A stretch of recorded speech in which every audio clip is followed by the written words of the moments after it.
নমস্কার, আমি সর্বরী রুদ্র, আমার চ্যানেল ভবঘুরে।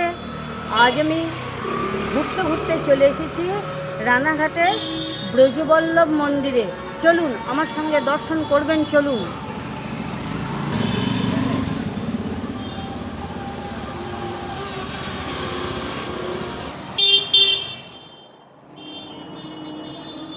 মন্দিরের বাইরের দেওয়ালে দেখুন কীরকম দেবতাদের ছবি এবং মূর্তিগুলো সুন্দর করে বসানো আছে, সুন্দর কারুকার্য।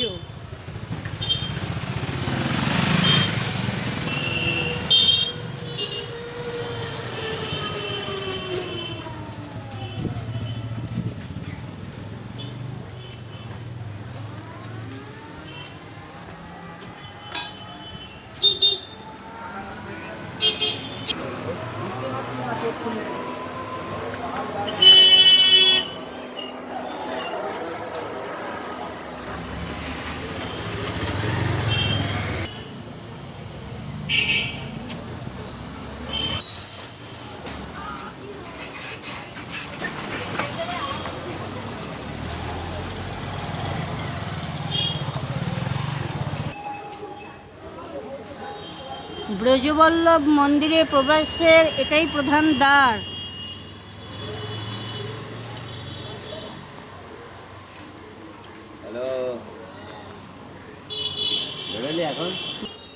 মন্দিরে প্রবেশ করেই প্রথমেই ডান দিকে দেখতে পাবেন সিংহবাহিনী মা মঙ্গলচণ্ডী।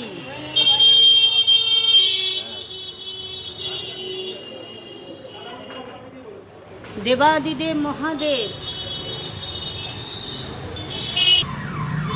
সিদ্ধিদাতা গণেশ,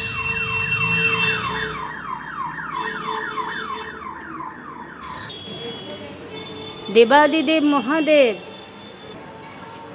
দেখুন একটি তুলসী মঞ্চ এবং পাশেই নন্দী মহারাজ।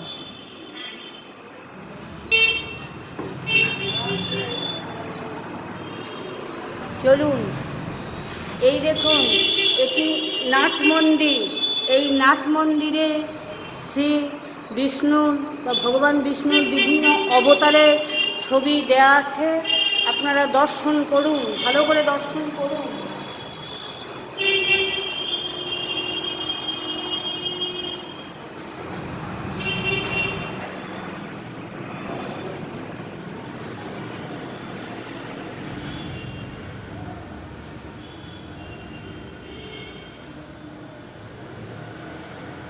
এই মন্দির অনেক প্রাচীন, তবে কালক্রমে সেটা ধ্বংস হয়ে যায়।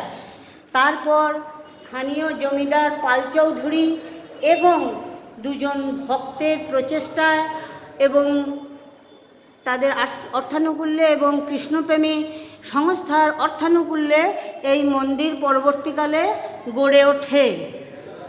এখানে মাঝে মাঝে ভাগবত পাঠ হয় আর হরিনামও মাঝে মাঝে হয়।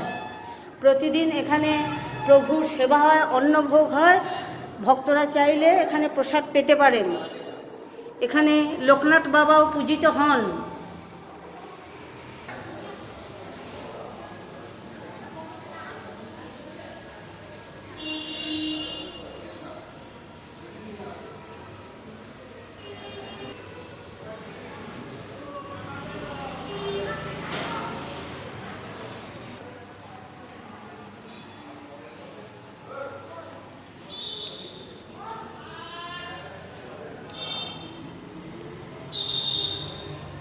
এই দেখুন মন্দিরে আসল নাট মন্দিরে প্রবেশের দেখুন প্রথমে দুয়ারের দুপাশে রয়েছে গৌরনিতাই।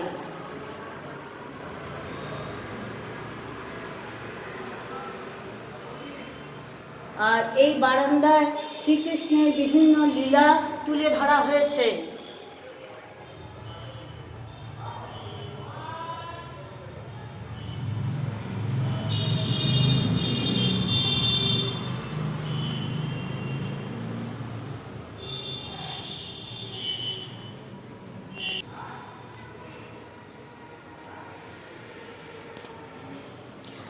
রাধা কৃষ্ণকে দর্শন করুন।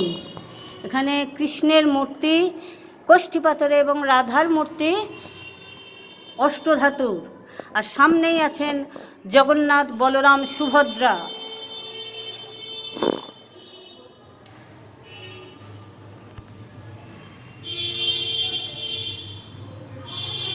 ওই পাশে দেখুন গোপাল সেবাও করা হয়।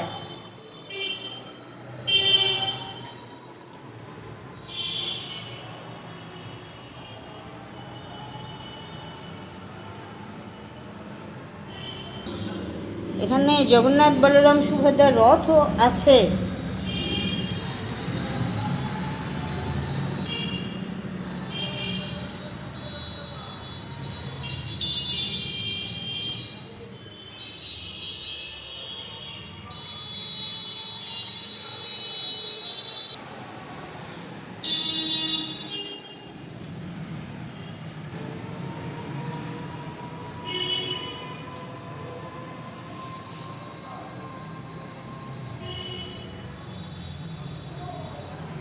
পর্যন্তই, আবার কোনো দিন ঘুরতে ঘুরতে আপনাদের সঙ্গে আমার দেখা হয়ে যাবে। ততক্ষণ আপনারা ভালো থাকুন, সুস্থ থাকুন, আনন্দে থাকুন এবং আমার সঙ্গে থাকুন। আর হ্যাঁ, আমার চ্যানেলকে সাবস্ক্রাইব করে দেবেন। ভালো লাগলে লাইক, শেয়ার ও কমেন্টস করবেন। টাটা।